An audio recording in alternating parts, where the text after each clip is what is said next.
今日来到彰化县屯也长线也面对面哦，而访问的是也民进党提名的彰化县长长线人魏明国参选人您好。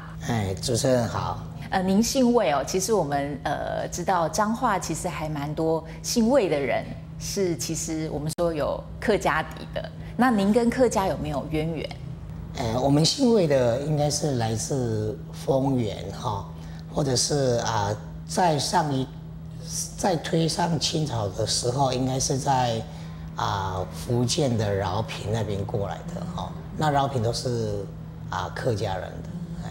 那我们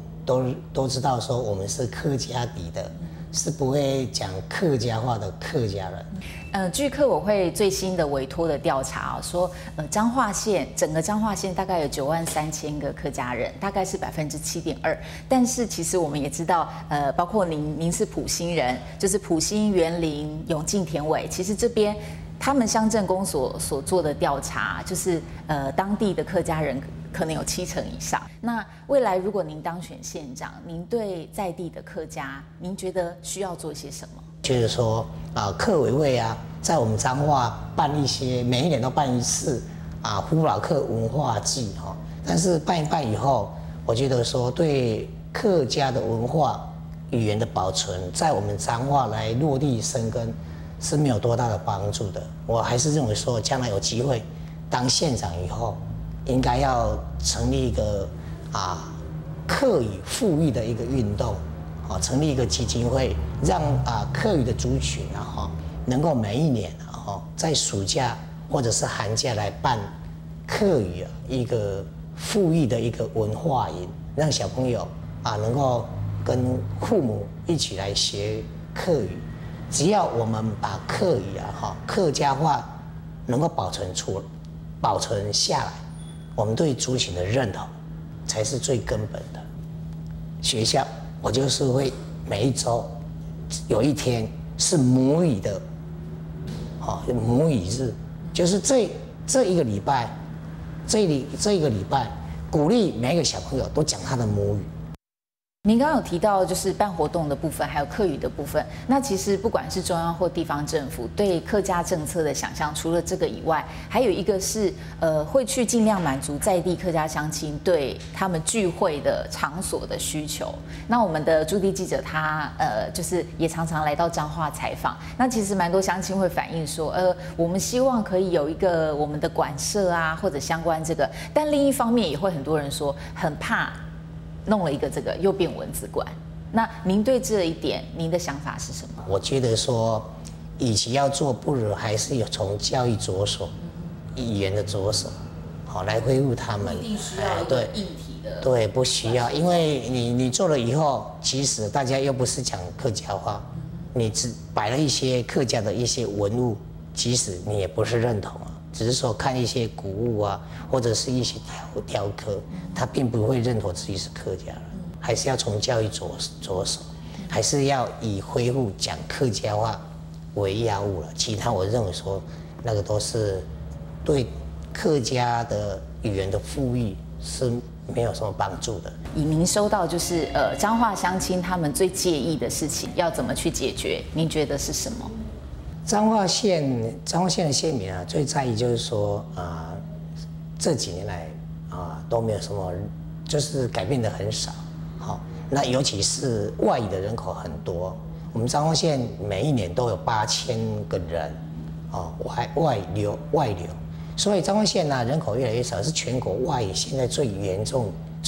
的一个县市。我们如果说把彰化做好，让年轻人都留在彰化，共同为彰化县来打拼，这是我将来要做的事情。那我提出了一个10大的一个愿景，像交通的愿景，农业的教育的、观光的、产业的、热火的、社福的等等等这一些这些政见，尤其是交通的部分是我的专长。我认为说交通能够做得好，路开到哪里，经济就会发展到哪里人就会到哪里，钱就会到哪里。所以彰化的交通能够做好，3横3纵3铁3桥，能够把彰化县一个田字型的快速道路交通路廊把它做好，然后彰化的铁路高架、园林铁路高架，还有田中的高铁站这3铁，还有3桥，就是3座大肚溪桥，跟台中连接在一起。这样的一个交通弄好了以后，把基础打好了以后，其他我们的一些政策就会陆陆续续来推展。所以交通好，我们会带动中投、中彰、中彰投3个县市的共荣，也是将来台湾第2个首都，这是我们共同的一个目标。那我们彰化县到台中市，将近有60万，就是说占台中市的1/4的人口，所以台中市跟我们是一个唇齿相依的一个县市，我们会跟林佳龙市长互相来合作。那希望说在台中市住不起、买不起房子的人都能够搬到我们彰化县来，来将彰化县作为台中市的一个卫星工厂。那彰化县的南部将来作为台中市的一个后花园，一个农业的一个休闲观光补给的一个基地。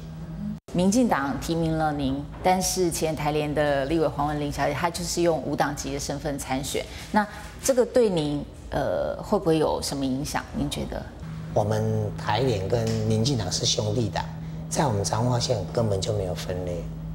因为其他人都是用无党籍的。今天只有国民党跟民进党2个人在对抗，国民党提名林昌明，民进党提名我，其他2位都是无党籍的。所以范例在彰化县其实是没有分裂的。那黄文玲她也可以拿到国民党的票，当然她也会拿到民进党的票。